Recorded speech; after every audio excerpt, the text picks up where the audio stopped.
प्रभु यीशु ख्रीस्त में मेरे प्यारे भाइयों और बहनों, आशा करते हैं कि इस 40 काल में हम परमेश्वर के और पास दिन प्रतिदिन बढ़ रहे हैं। इन वचनों पर अध्ययन करके हम अपने दिल में एक ऐसी जगह बना रहे हैं जो सिर्फ परमेश्वर को पाने के लिए तत्पर रहती है, उसके वचनों को सुनने के लिए प्यासी रहती है, और इस प्रकार हम बदल रहे हैं। उसी की कड़ी में आज हम एक महत्वपूर्ण मुद्दे पर बात करेंगे, वह है दान और पुण्य। हम सब जानते हैं कि हमें इस 40 काल में दान और पुण्य करना अनिवार्य है, क्योंकि वह सीधे सीधे परमेश्वर के पास जाता है। वह हमें देख रहा है कि किस प्रकार एक उदार दिल और हृदय से हम दूसरों की मदद कर रहे हैं। लेकिन चीजें तब बदल जाती है जब यही दान पुण्य दिखावे का रूप ले लेती है। जरा सच में सोचिए, कितनी बार हम अच्छा काम सिर्फ इसलिए कर बैठते हैं क्योंकि कोई देख रहा होता है। अगर हम भीड़ में खड़े हैं तो हम तुरंत किसी को मदद करने के लिए आगे बढ़ेंगे, क्योंकि हम जानते हैं कि हमारे आसपास लोग हमें देख रहे हैं। अगर कैमरा ऑन हो तो और भी जल्दी। लेकिन वही जरूरतमंद अगर सुनसान गली में हमें मिले, हम में से कितने हैं जो उसकी मदद करेंगे? हो सकता है कि हम उससे नजरें फेर ले। आखिर क्यों? क्योंकि उस समय तालियां नहीं होती, लोग नहीं होते, कोई वाहवाही नहीं कहेगा, कोई पोस्ट नहीं बनाएगा। आज का वचन हमारे दिल को इसी ओर आईना दिखा रहा है। यह सिर्फ दान की बात नहीं हमें समझा रहा, यह दिल की मंशा को हमें जगाने की कोशिश कर रहा है। आइए आज का वचन का अध्ययन करें, जो कि लिया गया है मत्ती के सुसमाचार से, अध्याय 6 पद संख्या 3 और 4, और वह इस प्रकार है। परंतु जब तू दान करे तो जो तेरा दाहिना हाथ करता है उसे तेरा बायां हाथ भी ना जानने पाए, ताकि तेरा दान गुप्त रहे, और तेरा पिता जो गुप्त में भी देखता है तुझे प्रतिफल देगा।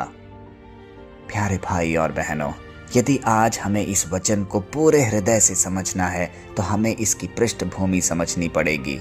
आखिर यीशु हमें क्या सिखाने की कोशिश कर रहे हैं? यह वचन उस समय का है जब यीशु लोगों को सच्ची धार्मिकता सिखा रहे थे। वे यह कह रहे थे, अगर तुम प्रार्थना करते हो तो दिखावे के लिए मत करो, अगर उपवास करते हो तो चेहरा उतार कर मत घूमो, और अगर दान करते हो तो ढिंढोरा मत पिटाओ। उस समय लोग ऐसा ही करते थे। थोड़ा सा भी दान करते थे तो सबसे पहले लोगों को इकट्ठा कर उन्हें जताते थे, ताकि सब देखे कि वे कितने उदार हैं। यीशु आज इस वचन के द्वारा साफ साफ कह रहे हैं, अगर तुम दिखावे के लिए कर रहे हो तो तुम्हें तुम्हारा इनाम, तुम्हारा पुरस्कार वही मिल चुका है। बस लोगों की तारीफ, यही है तुम्हारा पुरस्कार, उससे ज्यादा कुछ भी नहीं। इसीलिए मेरे प्यारे भाई और बहनों, आज हमें इस वचन को हमारे आज के जीवन काल से जोड़कर देखना होगा। कितनी बार हम लोगों की मदद के लिए एक पहल करते हैं, लेकिन जब लोग हमारे आमने सामने हो, जब लोग हमें देख रहे हो। आज यदि हम गुप्त में किसी मनुष्य को मदद नहीं कर पाते तो सच्चा मदद नहीं है, वो सिर्फ दिखावे का है। आज वचन जब कहता है कि जब तू दान करे तो जो तेरा दाहिना हाथ करे वह बायां ना जान पाए, इसका क्या मतलब है? यह कोई शब्दों के खेल नहीं है। इसका मतलब यह है कि इतनी सादगी से, इतनी चुपचाप से हमें दान पुण्य का कार्य करना है कि खुद तुम्हारा दिल भी घमंड ना कर पाए। यानी अच्छा काम करो और आगे बढ़ निकलो, गिनती मत रखो, याद मत रखो। आज यदि हम अपने रोजमर्रा के जीवन में देखेंगे तो हम क्या करते हैं? किसी गरीब को खाना देते हैं और तुरंत फोटो खींच लेते हैं। चर्च में दान देते हैं और चाहते हैं कि हमारा नाम अनाउंस हो, सब लोग जाने। किसी की मदद करते हैं और बाद में उसे ये बार बार याद दिलाते हैं कि मैंने तेरे लिए क्या कुछ नहीं किया। यह दान नहीं, सौदा है। सच्चा दान वह है जब सामने वाला भी भूल जाए और आप भी, तभी वह एक सच्चे रूप से किसी के मदद के लिए एक कार्य होगा। कई बार सड़क पर कोई भीख मांगता है, अगर आसपास लोग हों तो हम कुछ सिक्के दे देते हैं, लेकिन अगर वही व्यक्ति अकेले में हमें मिले तो हम जल्दी से रास्ता बदल देते हैं। यह सारी घटनाएं हमें इसलिए याद दिलाई जा रही है कि हम अपने मन को टटोलें और अपने दान पुण्य कार्य को गुप्त रखना सीखें। आज का वचन हमसे कहता है, कोई तो तुम्हें देख रहा है, कोई तो सब कुछ तुम्हें देखकर परख रहा है, और वह सिर्फ और सिर्फ तुम्हारा स्वर्गीय पिता है। प्यारे भाई और बहनों, सच्ची भलाई किसी पहचान की मोहताज नहीं होती, उसे कोई दिखावे की जरूरत नहीं होती। जैसे हमारी माँ बीच रात को बार बार उठकर हमें चुप कराती थी, हमें संभालती थी, उसे कोई नहीं देख रहा होता था, कोई ताली नहीं बजा रहा था, लेकिन फिर भी वो अपना काम प्रयत्नशील होकर करती थी, क्योंकि वह उसका प्रेम था, उसका सच्चा स्नेह था हमारे लिए। उसी प्रकार जब हम किसी का भलाई करने के लिए हम प्रेरित होते हैं, तो हमें अपने दिल से भावनाओं को उजागर करना होगा, दिल से किसी को मदद करना होगा। वही है सच्चा दान, वही है सच्चा पुण्य। अगर हम सिर्फ लोगों के सामने अच्छे बनने के लिए काम करेंगे, तो हम धीरे धीरे अंदर से खाली हो जाएंगे। हमारा ध्यान परमेश्वर से हटकर लोगों की राय पर आ जाता है, और जब लोग तारीफ ना करें तो हम अच्छा करना भी बंद कर देते हैं। लेकिन अगर हम परमेश्वर के लिए काम कर रहे हैं, तो चाहे कोई देखे या ना देखे, हम करते ही रहेंगे, क्योंकि हम जानते हैं कि हमारा परमेश्वर एक नियमित समय पर हमारा पुरस्कार तैयार रखेगा। इसीलिए मेरे प्यारे भाई और बहनों, हमें अपने जीवन में जो भी काम करना है, चुपचाप करना है। हर दिन एक ऐसा काम करो जिसके बारे में किसी को पता ना चले।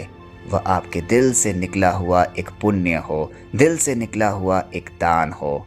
अपने दिल की जांच करना हमें नहीं रोकना है, क्योंकि हम मनुष्य हैं, हमारे अंदर घमंड या लोभ कभी भी आ सकता है। इसीलिए मदद करने से पहले हमें यह पूछना है, क्या मैं यह इसलिए कर रहा हूँ कि लोग देखें या मेरा परमेश्वर देखे। नाम नहीं, प्रेम को हमें चुनना है। जहाँ भी जाओ अपना नाम मत छोड़ो, अपना प्रेम छोड़ो।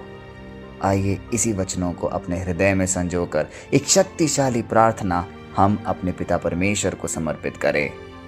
हे स्वर्गीय पिता, तू जो गुप्त में देखता है, आज हमारे दिलों को देख।